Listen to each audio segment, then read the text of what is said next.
We in Spirit realize that this is an opportunity to get back to the basics of communicating with God. Psychic development is spiritual development. Intuition is a natural ability inherent in every living being to communicate with Spirit. Through this class, you will become comfortable with communicating with and getting information from Spirit. We want you to go inward for your own truth. As Sri Swami Satchidananda once said, "Truth is one, paths are many. Only you can discover your own personal path. The way to find truth is to become sensitive to your own guidance."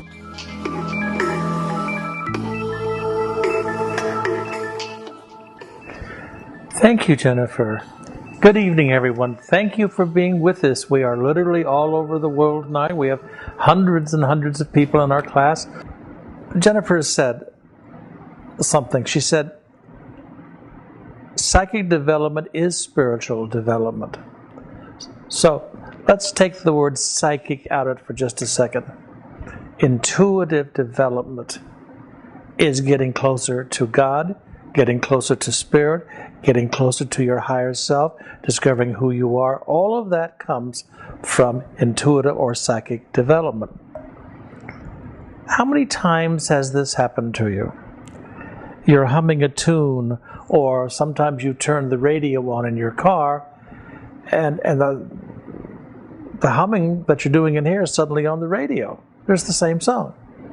How many times have you had a dream and it was about something that was occurring, and the next day that something occurs?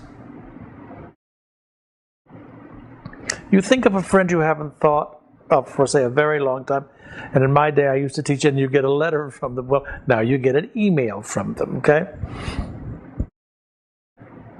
These are a clairsentient type of gift, that you are being given information of upcoming events. You don't know you're receiving that from Spirit, but that's what's happening. How many times have you said, "I just knew it. I honestly just knew it"? Intuitiveness, psychic abilities are inherent in all of us. Every one of us has an intuitive side. You could not be alive without that side. You couldn't be here. It is your link. It is your connection, if you will, to the Spirit. You always hear me talk in my classes about plugging things in. You want to be plugging yourself in now to the spiritual vibration that surrounds you at all times. So what we're going to be doing over the next 9 hours and the next 3 days is we're going to be helping you to understand what it is that you have. What are you getting? Okay? One of the big things that I need your help with tonight, kids, is this. Fully 30% of this class is based on your questions. What we have found is that each class is different. So we don't structure that into here. We structure it into here. You're all in, all your guides, all your helpers, all your friends are now present, excuse me, in this class. Okay? So, what I need from you is I need you to send in questions that are relevant to the course that we're doing over the next 3 days. I need those to start tonight, I need them tomorrow, and I need them on Sunday. Because what you may think, oh, this is a foolish question. The only foolish question, kids, is the one you don't send in. That's the foolish question. I had some juice before I came on, and you disagreed with me. So hopefully that will take care of it.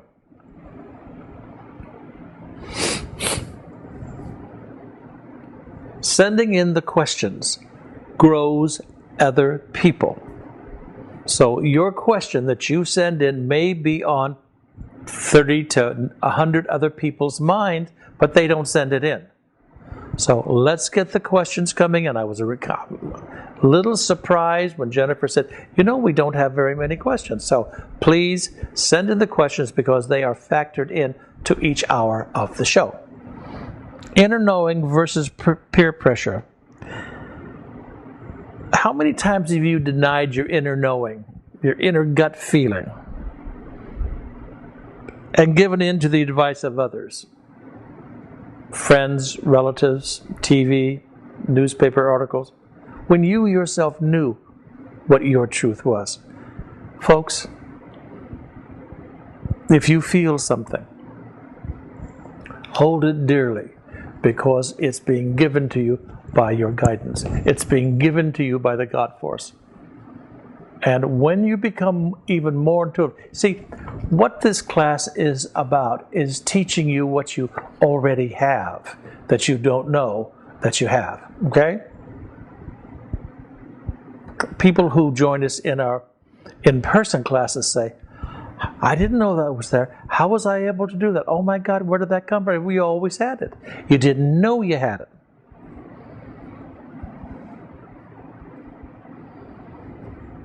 As we grow older, we have a tendency to overlook our soul's own natural abilities. The good book says that a child shall lead them. The younger you are, the closer you are to spirit. What happens is that we tend to grow out and away from, and are grown out of and away from, through education and television and all, our naturalness. Our naturalness. This is why those of you who know me know I go out in the garden every morning. I walk around and look at flowers, bougainvillea, roses, trees, probably about 6:30 in the morning. And people say, what are you doing up so early? Because it's the one time of the day that all the hecticness has not started. The freeways aren't jammed, the roads aren't jammed, the airplanes haven't started yet. So you become one with the Spirit. I want you to all to try and do that. Even if you just go out on your little deck or go down and stand on your porch and look around. Do something that disconnects you from the house and connects you to the natural beauty outside. What we do is we learn to develop our mind's ego, logic, and intellect in place of our own natural abilities. So that's why I say to you, I get in trouble for saying this, but we are actually, through our educational system, grown away from who we actually are. That's a harsh thing to say, but it's true. No one ever says to a child, and who are you? And where did you come from? I'm glad that you're here. You're enough for me today. We tell our children that one day, if they do a certain thing, they could become somebody. You already are somebody, okay? We create defense and begin to trust ideas and thoughts from ego, media, family, etc., outside of our own true self, creating, my favorite term, mind chatter. Jennifer says, we'll get into mind chatter tomorrow. I'm getting into it right now. Mind chatter. Of all the destructive forces in your world today, no destructive force is greater than your own mind chatter. We know that no two things can be in the same place at the same time. If you do not learn how to control the mind chatter, then the mind chatter occupies the space that Spirit's trying to give you information in. So that beam of connectedness that we have with Spirit, the minute the mind comes in, it starts doubt. Now, before I started the class, I sent my guides out to all of the class and I said, tell me what percentage are in doubt. Came back and said 60%.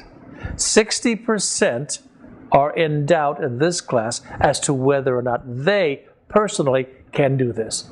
Well, folks, listen to this old man knock it off right now, because that's the very thing I'm talking about. That will talk you out of all that you are, all you can be for you, all you could be for others through service. That mind chatter is so destructive that it really and truly believes that it holds the answer for you. Except it dies when you do. And therefore, what value is it? It's of no more value than the body, which dies. All that matters is your intuitive, loving, spiritual self, which continues on back to the Spirit. Mind chatter. I'm going to give you a lesson. What I want you to do tonight, for some of you it's tomorrow morning in Australia and all different times all over the world. When you can find a little time to yourself, try not to have the puppy or the kitty or the goldfish in the same room. Sit down and say 1. And say 1, 1, 1. Keep saying 1 until the mind interferes. And it will, trust me. When the mind interferes and any other thought comes in but the thought of 1, I want you to go to 2. I know it sounds crazy, but try it. Say 2, 2, 2, 2 as long as you can. The minute the mind chatter starts up, go to 3. The first time I did this exercise when I was very young, I would think in about 5 to 6 minutes, maybe 10 minutes, I was at 27. 27. That's how much I could not control my mind chatter. So just like you, even though I was born with this enormous gift, the only difference between you and me is that they actualized it in me through lessons that I listened to. And I'm trying to do the very same thing for you. I'm trying to help you actualize all of the wonderful gifts that you have. We'll be getting into the various kinds of intuitive states that each person has. Remember one thing, this does not serve all people the same way. Now, why is that? Well, first of all, we have some people whose mind chatter is so incredibly strong that no matter what their intention is, they can't get past the mind chatter to learn the lessons. So I say to them, since this is being recorded, obviously, this will be archived at some point. There's a lot of editing that goes on in a 9-hour class, and we have one gorgeous gal behind the camera who does that for us. Her name is Jennifer, and Jennifer, the minute this is done for this class, she'll begin to work. I mean, this group is working 24/7 right now. Mind chatter is the one thing all of you need to be concerned about. Not whether you can do this, not whether you can learn this, not whether you're going to get a boyfriend or money in the bank, forget all that. Mind chatter, because it intends to do you in the name of protecting you. What it will do is protect you out of all your possibilities to do what you can do. So I cannot emphasize, if you get nothing from this 9-hour class, I must learn to control my mind chatter. It is so destructive that it says things to you that no one else ever says to you. You're not good enough, you're never going to get anywhere, they're going to overlook you, people are talking about you, you're not really good enough. All of that is nonsense, children. Absolute nonsense. None of it is true. In the eyes of the Spirit, in the eyes of the God Force, you are absolutely divine. You are a spiritual being in a human body, naturally susceptible to human frailties.